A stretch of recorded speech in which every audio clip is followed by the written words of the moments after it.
My name is Tracy Apple. I work for Pachamama Alliance, and we are just thrilled that you are choosing to spend this part of your day with all of us. A reminder, this is a resilience and possibility in these times conversation, and this particular one has the shape called a listening circle. And basically what we do is we gather some of our favorite friends, and you're looking at them right now on your screen, on all 5 screens. And we invite one of our leaders, our experts, our wisdom keepers to speak to us for a limited amount of time. And then we talk about and what we heard and what we are finding is coming up for us in the space of that particular bit of wisdom. So on these listening circles, it's not so much that we sit there and listen to a great talk, but rather we get inspired to start thinking and feeling for ourselves.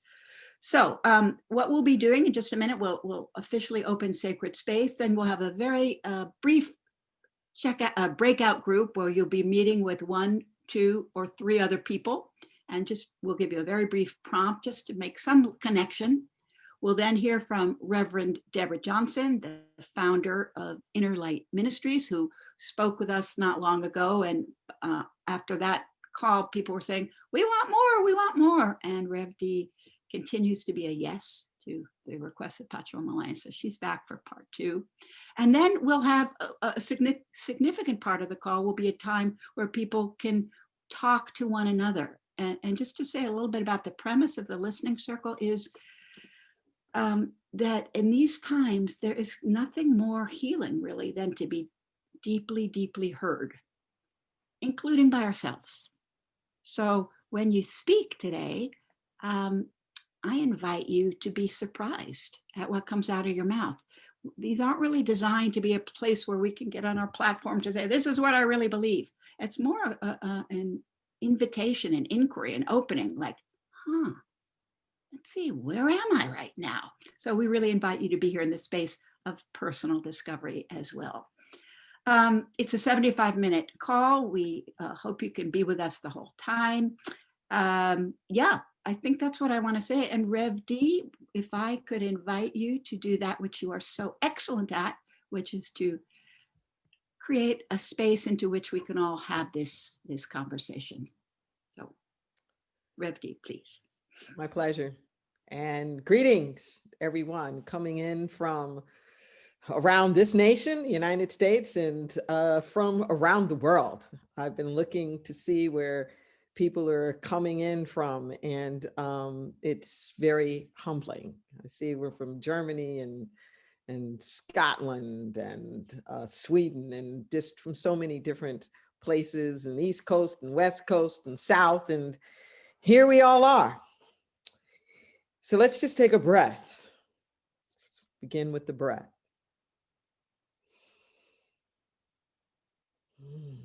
We just take a couple of more deep breaths.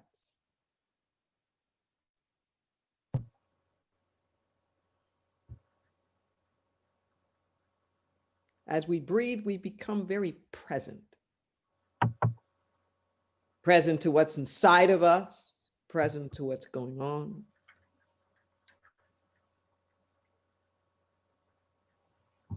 We give ourselves permission to be here now. Everything else will just wait.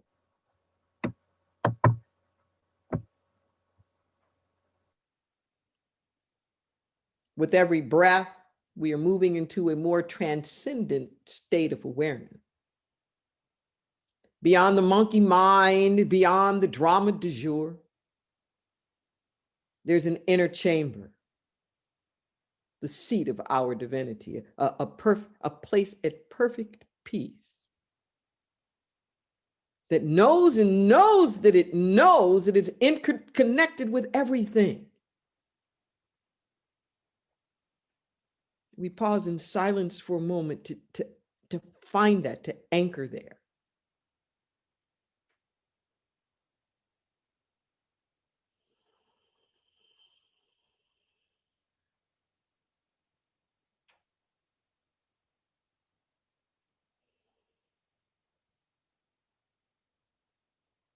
So we come here with open arms and open minds and open hearts. open ears, blessing this time together, knowing that anything that needs to be said is said. Anything that needs to be understood is understood, whether it was actually said or not. Whatever needs to be embraced is embraced.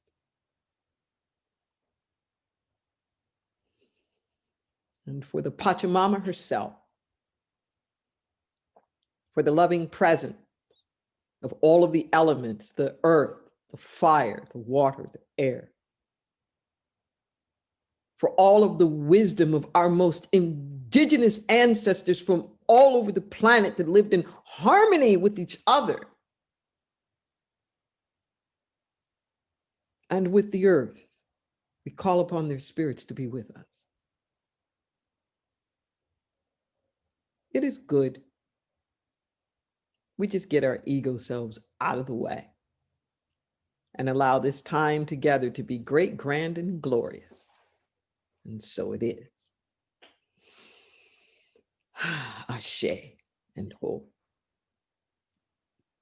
Great, grand, and glorious. Can't argue with that. That sounds right about right. Thank you. Thank you for that invitation.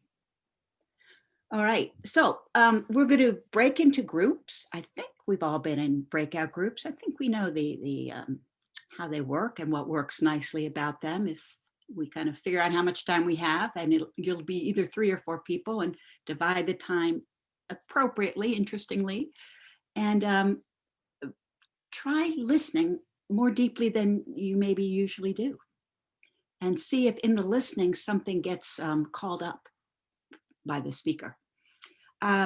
So here's what we're going to invite you to speak about. Please introduce yourself to this small group. And I think, Josh, correct me if I'm wrong, I think we're going to keep the same groups for the next breakout we're going to do later. So you will now just say your name, where you're from. And here's the prompt, what's on your heart today? But here's the thing.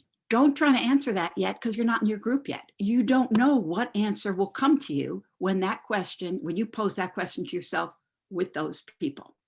But that's the invitation. When you look at this moment on this day, December 1st, 2020, in this moment with this group and this resilience and possibility in these times, meeting, what's on your heart? What is it you'd like to share? And you can go from the sublime to the ridiculous. There's no right answer. So Josh, can you tell us how much time are we going to have in these groups? 6 minutes, and we'll give you a halfway point notification. All right. Take a dive, meet a couple new friends or re-meet some old friends, and find out what's on your group hearts today. We'll see you in 6 minutes. Well, welcome back, everyone. I really do hope that was a really good space to get to know one another and to get in touch with your own heart and other people's hearts for a moment. Not something we get to do every day. So it's important for us to create that space. And before I give the floor to Rep B, I wanted to remind us a little bit of what we talked about with Rep B last time we were together, which was just after the elections. And we talked about democracy. We heard Rep B speak to democracy as a relationship, as moving away from this idea that somebody has to win, that we're always in a game. And, in a way, in a game, someone has to win. But as opposed to that, she was talking to us about being in a collective relationship, being in a marriage. Like what happens, what opens up when we relate to democracy in that way.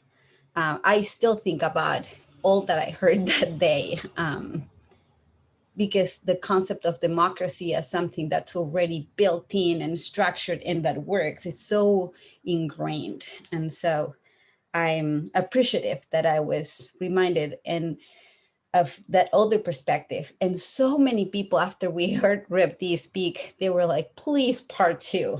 And so, as Tracy said, we listened. And so here we are with part two. I've only spoken a tiny bit to what Rep D spoke to the other day, but here is part two. And this time we invited you with the intention of exploring how do we rededicate ourselves to our higher potential?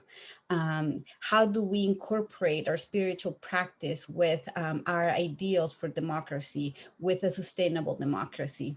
And so that's a little bit of what we invited you to. I shared what we heard a couple of weeks ago, and now I just turn it to you, Rep D. What would you like to share with us? Few weeks after the elections, and knowing what we've already heard from you and the people really wanted you back. So thank you. The floor is yours.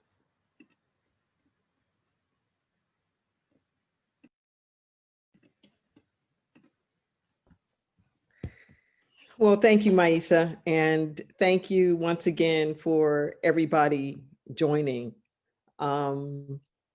And I'm going to ask you to just take a breath again. You'll hear me say that quite often. And it really is important. Taking a breath helps to cultivate the soil of our mind and just put us in a much more open and receptive position. We are talking about democracy. We are talking about resiliency. And I'd like to put the two together and do a part two, and a reminder that a democracy is a relationship. It's a relationship.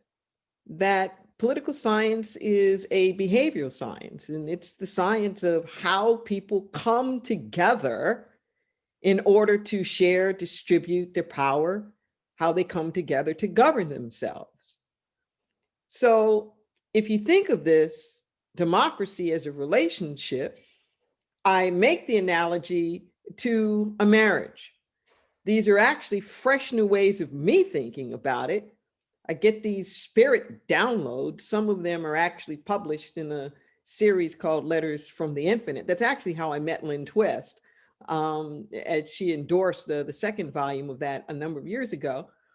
But this more recent message about the fact that we're missing it when we keep thinking of a democracy as an institution.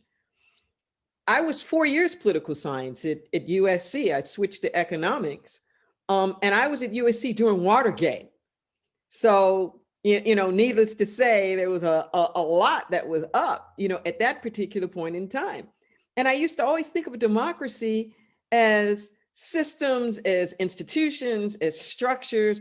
And it seemed to me almost like the Rock of Gibraltar, that it was this impenetrable thing that was so solid. And we have these three pillars between the executive branch and the judicial branch and the legislative branch, and that they were so completely, independent, that there was no way that we could be corrupted, that there was just no way anybody could come in and do anything because everything was so intertwined. And that gave me a certain amount of comfort, certain amount of frustration as an activist too, because it felt like I was up against the Rock of Gibraltar anytime we were trying to make progress. But I tell you, these last 4 years have really made it very clear to me that I don't care how big the institutions are. Just like an institution of marriage, I don't care how long the institution of marriage has been around. I don't care how much is there to support it and all of the rest of it. There are individual divorces, and they are happening at greater and greater rates, because ultimately the marriage is not about the institution. The marriage is about the relationship and the relationship in it. Think about that for a moment. Have you ever had those instances where you've been in a one-on-one relationship and somehow or another the rules changed, or the relationship that you thought that you were in is not the relationship that the other person is in, or you've shifted or you've changed? There's something that has to go on, and there's something that has to happen. And if we are really going to be resilient in this thing called our democracy, we have to do more than vote. We have to do more than just try to revitalize and rejuvenate our institutions, as important as that is. We have to remember that democracy is a matter of the heart. Democracy is a matter of the heart. And we're seeing it play out so much now in the United States. We're seeing it play out around the world. How are we treating each other? How are we in these relationships? I've been a fighter most of my life.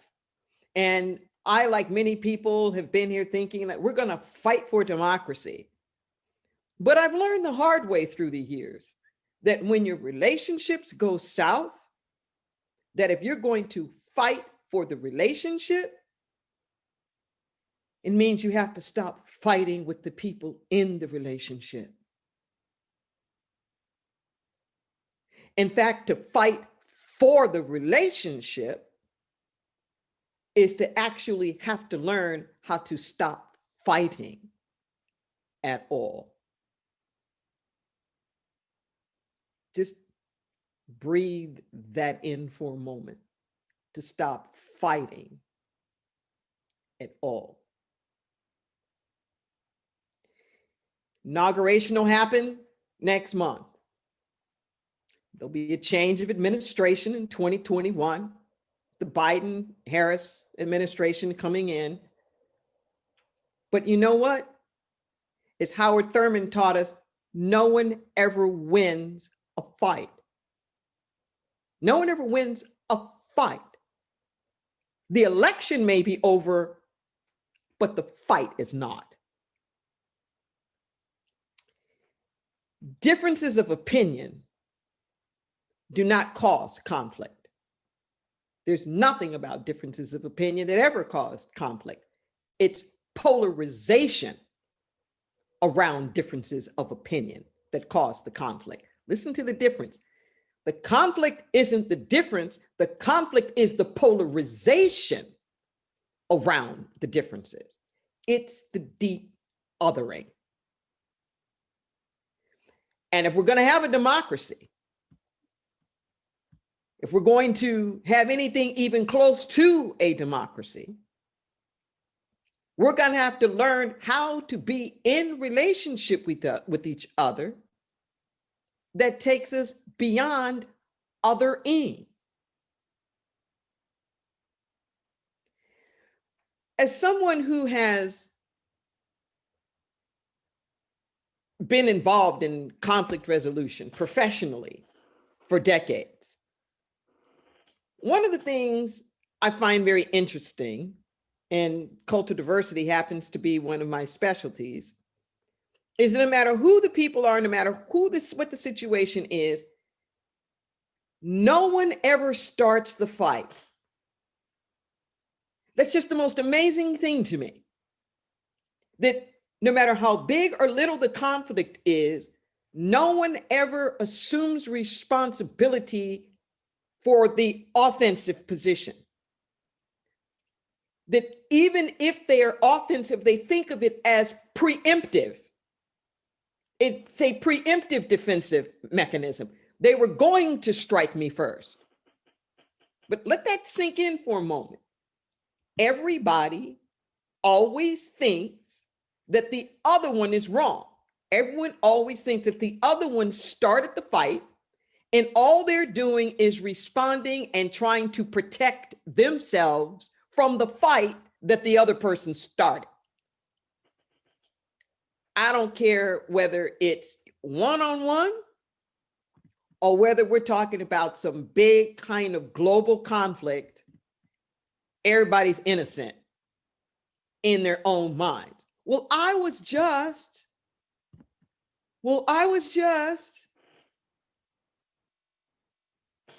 saying. Let that sink in for a moment.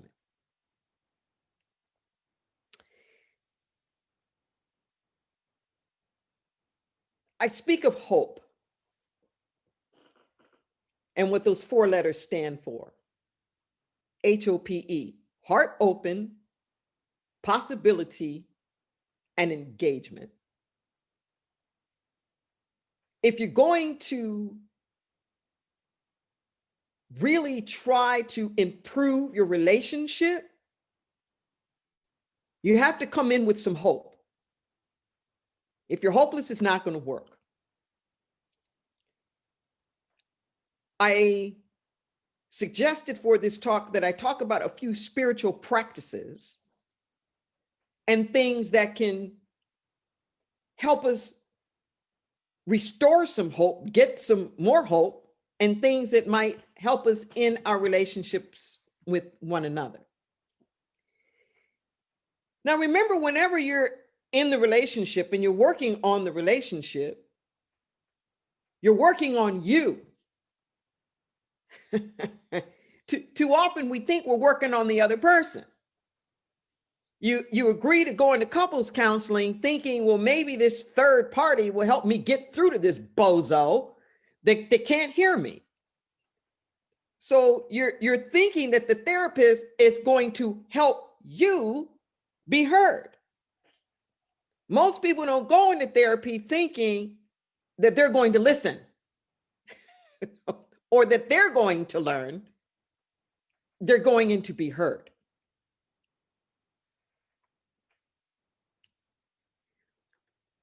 My comments now are not just about this election, but I think this election helps to frame it. What's very interesting about this election is this notion of voting for or against. That Biden wasn't the first choice of so many people, and they weren't necessarily voting for Biden, but they were voting against something. We've been referring to it, the pundits have been referring to it as a referendum. The same is true on the other side. Many of the people who voted for Trump weren't voting for Trump. A lot of them don't even like him.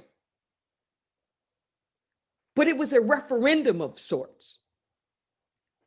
Their vote for Trump was a vote against something else. Let that sink in. A vote against whatever, against Black Lives Matter. A vote against perceived communism or socialism. You know, a vote against a progressive agenda, a vote against like whatever these things are.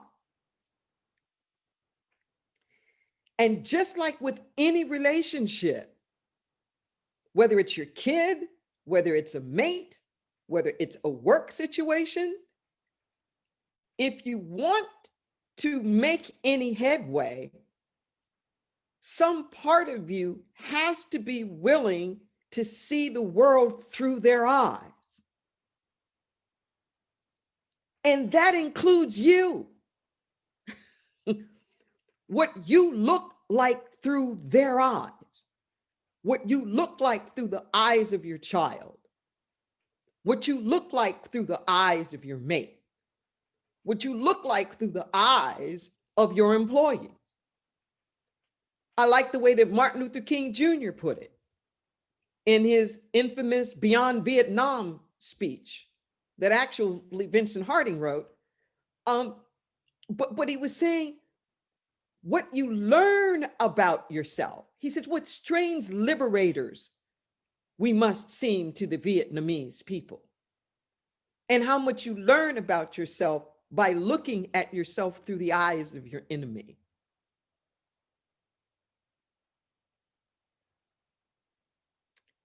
Take another breath. There are a few spiritual practices that I want to encourage us to engage in to keep our chops up so that we can be present for this moment and do that deep inner work. When there's a rift and there's a divide and you need a bridge doesn't get built one side to the other. A bridge gets built by anchoring on each side, and it's not a bridge until it meets in the middle. And what you have to do on each side of the bridge might be very different. One side might be soft, and you've got to dynamite it. I mean, soft, and you've got to put cement in it. Another could be rock, and you've got to dynamite it. You can't worry about what the other people are doing to anchor themselves on their side of the ravine. It may look very different than what you're doing. You may want to talk about it. They may need to be quiet. Don't worry about what the other people are doing. You just make sure you're anchoring on your side. And these are some things that need to be done to make sure that you can anchor on your side. One is just be still. Take some time to meditate, to breathe, to unplug. Give yourself a break sometimes from the news, from social media. Recalibrate back to your own inner wisdom, your own inner vibration. Sometimes the world is just too much with us, and we get weary and we get tired. So it's like, put your own mask on first. Do what you need to do to fill up the tank. Most of us are just exhausted right now. We are so incredibly tired. Honor that. Do what you need to do to fill your tank back up. I know that you know from any relationship, a newborn baby can just wear you out. It's not that you don't love them, but you can just be too exhausted to be able to show up.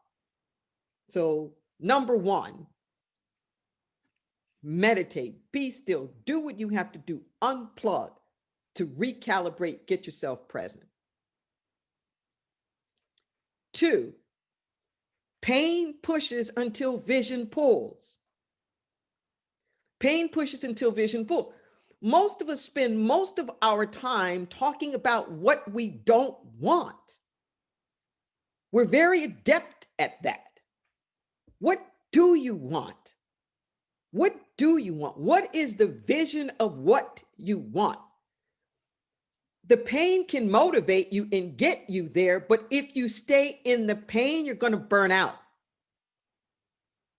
The pain of alcoholism may get you to recovery, but the pain of alcoholism cannot get you to sobriety.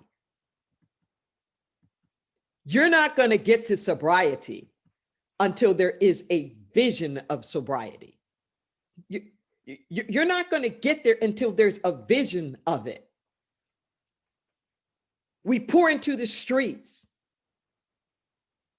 for Black Lives Matter. We pour into the streets and we can protest and we can be angry. But there's not enough anger in the world that's going to stop police brutality. At some point, we have to have a vision of new policies, of new kind of community relations, of new kinds of levels of accountability, of new kinds of trainings, of different ways of going about doing it. And we share those with each other. My ministry, Inner Light Ministries, as a virtual engagement going on right now called #Visions Igniting. #Visions Igniting, which is an opportunity for people to share what they do want to see. And you can just do it on your own, wherever. Do some selfies, call some people up, have some Zoom meetings. What do you see? What's your vision for healthcare? What's your vision for education? What's your vision for immigration? What's your vision for climate? Like, what is your vision? Because I can tell you now, We didn't get to marriage equality sitting around talking about homophobia. You know, we didn't get a black man in the White House just sitting around talking about racism. Did all of that exist? Yes. But you have to have some vision that starts moving you in that direction. Take another breath. Compassion. Compassion. That means compassion for everybody, even the people that you don't like.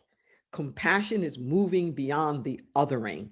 Compassion is still seeing that there's some worth, that there's some value. Compassion is living in that deep-seated idea that there is an interconnectedness between us all and that every single person has value. So even if I don't like you, even if I don't agree with you, I don't demonize you to the place where you don't have any humanity anymore in my eyesight. Random acts of kindness. It's Giving Tuesday today. Like whatever you can do to keep that heart open. And part of keeping the heart open, take another breath, is forgiveness. Forgiveness. The forgiveness is for you. It takes the sticky stuff off of you so that the things that have happened don't keep limiting your sense of who you are and possibility. Forgive ahead. I know that may sound crazy, but just like gratitude, you don't wait until something happens to be thankful for it. You walk around with an attitude of gratitude, a sense of expectancy beyond particular expectations. It's the same way with forgiveness, where before things happen, before they happen, you already have a resolve in your heart that I don't care what anybody does, it's not going to get me off my game. I don't care what anybody does. I am not going to diminish my capacity. I'm not going to forget the powerful spiritual being that I am. I don't care what anybody does. Like Martin Luther King said, there's nothing any man can do to make me stoop so low as to hate him, because when I begin to hate, I lose my humanity. I become like that. Or the famous story about the Buddhist monk who was incarcerated by the Chinese for 25 years. And when he was asked, were you ever afraid? And they said, yes. And they said, well, what were you most afraid of? He said, I was afraid I was going to lose my compassion for the Chinese. Because he knew once he lost that compassion, he wasn't a monk anymore. And they won. And they would have won. That forgiveness is not based on the merit of what happened or whatever. It's your unwillingness to go down with the ship. It's your unwillingness to participate in their amnesia, that they didn't know who they were. They didn't realize who everybody was. It's like the cooties. You got the cooties. Remember your kids? You got the No, you keep your cooties because I want to stand in my power. Quick review. 4 things to keep your heart open, to stay in possibility consciousness, and to stay engaged. Put your own mask on first.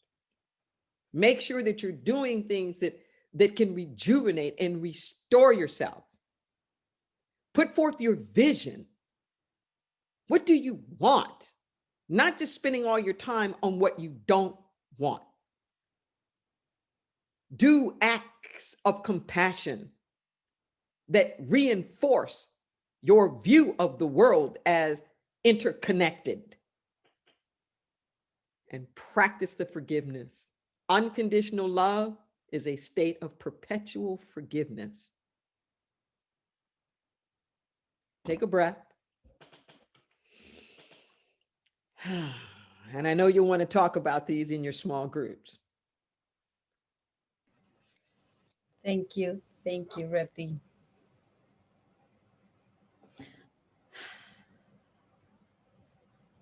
Yeah.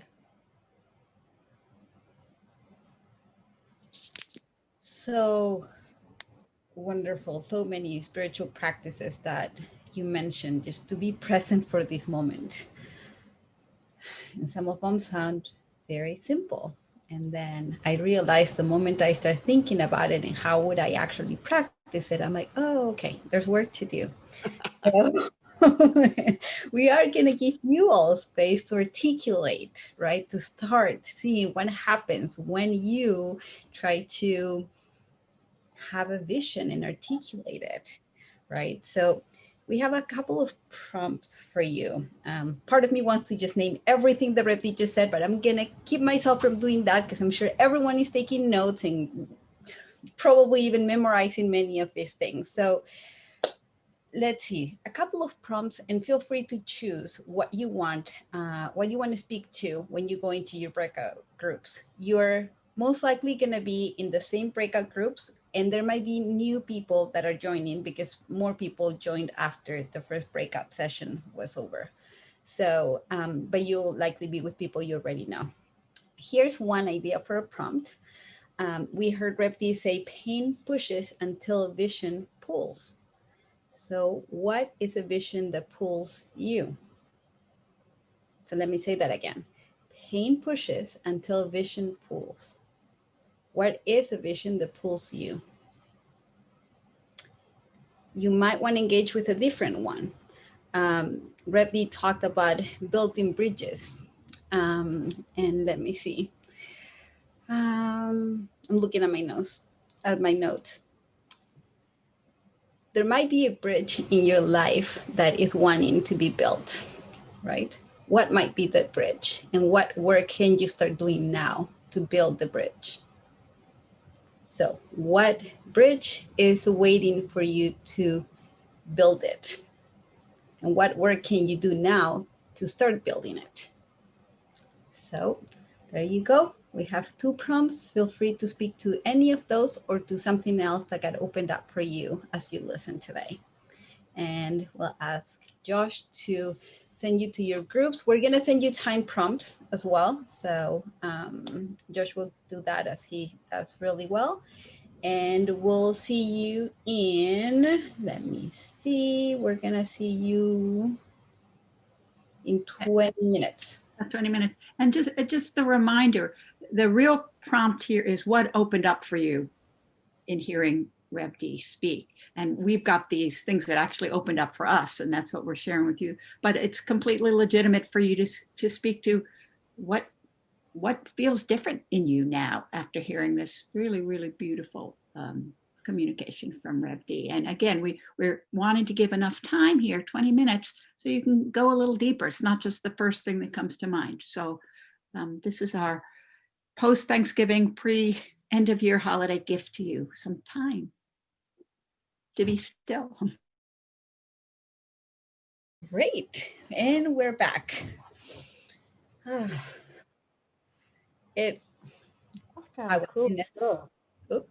was in an incredibly moving conversation. So, and my sense is that many, if not all of you, were in great conversation as well, and listening, space of listening. So this is really great. And we want to hear what came up for you.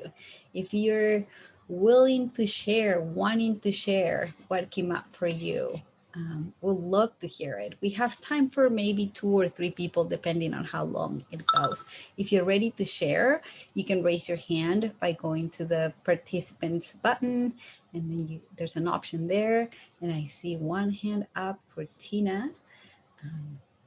So you're unmuted. Tina, what opened up for you? What can you share? It just lets me know that I'm definitely on the right path, and I think that I'm becoming more accepted of it, of some of the experiences that I've been through. And I know Reverend Deborah Johnson, just through the last experience that I went through, of course, I went through for somebody that she knows dearly.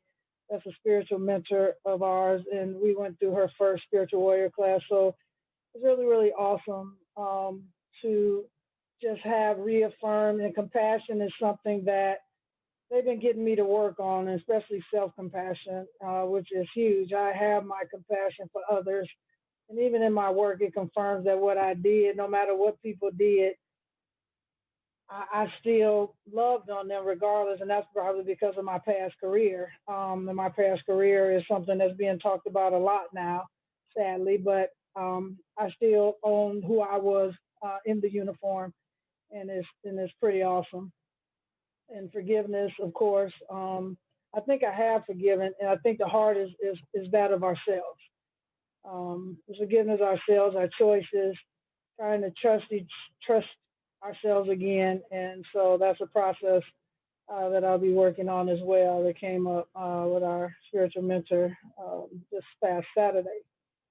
So, and time is just flying. Oh my God, I don't know how to get all this done in a short period of time, much less of feeding, eating, and doing the normal stuff that we do. But I'm sure we'll find a way. And self-care, I mean, all these things. And then just the things that I'm working on and saying yes instead of saying no, going forward to allowing my giftedness and things to be shared with the world and not compare myself to others. You know, I think sometimes we do that stuff unconsciously, you know, and we have to be much aware of it.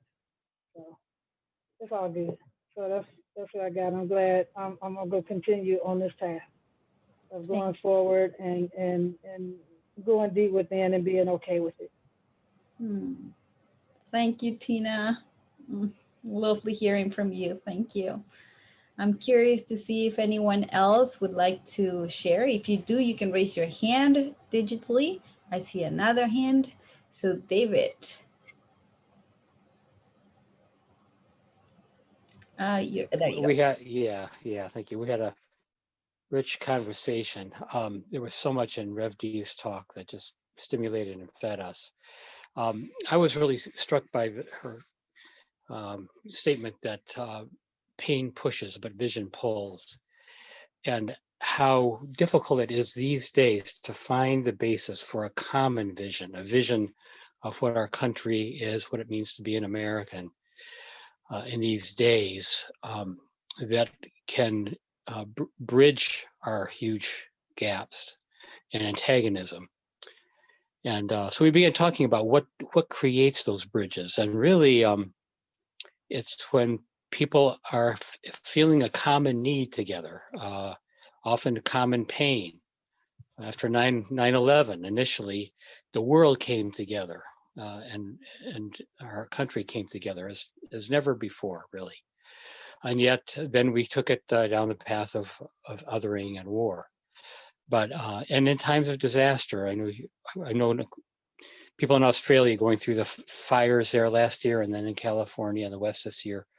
Those tragedies do bring people together, regardless. They don't ask your political persuasion. You just pass the buckets or the sandbags or whatever it is. So there are going to be more and more of those pressure points, those pain points that our society will be going through. And I think this is a chance that we have to look for those occasions to bridge the divides and begin to create a new vision for what it means to be an American.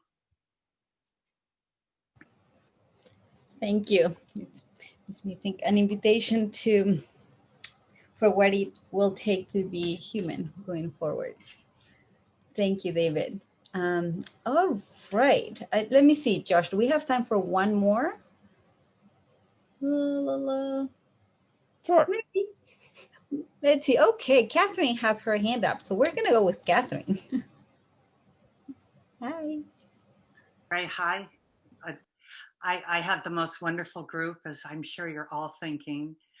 And I realized that from the perspective of the Pachamama Alliance and the commitment to change the dream of the modern world, that what a great session this has been, that with Rev D's inspirational guidance, which I find just essential right now as a life force. In my group, they were all angels, and we all were struggling with how to change the dream of the modern world, that it's so huge and there are so many threads and the tapestry is so great, and realize that all of the threads are making a difference right now, and that everything each of us are doing is a major part of that contribution. And it was very, very uplifting. I'm really happy to have been here with you today. Thank you. Thank you, Catherine. All right. Well, we are running out of time. I'm sorry, Joanna. Hi. And so I'll just A couple of closing announcements. Yes, thank you. Thank you for being with us. Thank you from Pachamama Alliance. Thank you from Resilience and Possibility for wanting to come, and then for sharing so open-heartedly. This is our last Resilience and Possibility offering in 2020. We will resume in the new year. Keep your eye open. You'll see what the topics are. You might find it interesting to go to the website, Pachamama Alliance website. All of the whole year's Resilience and Possibility recordings are there. So if you're hungry for this space, please feel free to dip into that and make it through the holiday season. We dearly appreciate your feedback. I think we're going to put a link on there for your feedback. So let us know what you'd like more of, less of, you wish we would do differently. And other than that, we'll make the breakout group. Josh, are we going to make the breakout groups available right now for revisiting, or just open the space? What will we do right now as we end the call? Yeah, so we'll wrap up here, and then you're invited to reconnect in your breakout groups if you wanted to share any parting words. Sometimes people really love the conversations and want to know how to stay in touch or share a final thought. So that option is available, but the call is complete, so no obligation. So in completion, we dearly love you. We dearly appreciate the partnership. And Rev D, thank you again. I have to say, I'm ready for part 3. So can't wait in 2021 when we hear from you yet again. Thanks, everybody. Thank you. Everybody. Bye. Thank you. Everybody. Thank Thank you. Josh. Thank Bye. you. Bye. Everybody. Bye. Bye. Absolutely. Okay. Thank you. Hi, Chuck.